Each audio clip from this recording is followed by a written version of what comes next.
Hello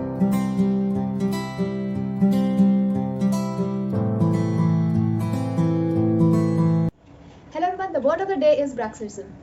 Let me spell it for you. It is Bruxism. Let me tell you how to pronounce it. It's Braxism. Moving to the definition part, Venderas in 1995 defined Bruxism as a non-functional movement of the mandible with or without an audible sound occurring during day or night. They are of two types, diurnal bruxism and nocturnal bruxism. Now let's know about the etiology of the bruxism. It can be either morphological factor, like for example any occlusal discrepancies, or it can be pathophysiological or psychological factor.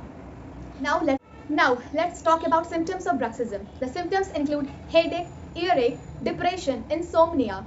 Other factors like you can say hot, cold or sweet sensitivity in the teeth, then there will be painful jaw. Okay, so the treatment of the bruxism include occlusal adjustment or occlusal splint, orthodontic correction, biofeedback, relaxing training and exercises, certain drugs, placebo effects, electrical methods, etc.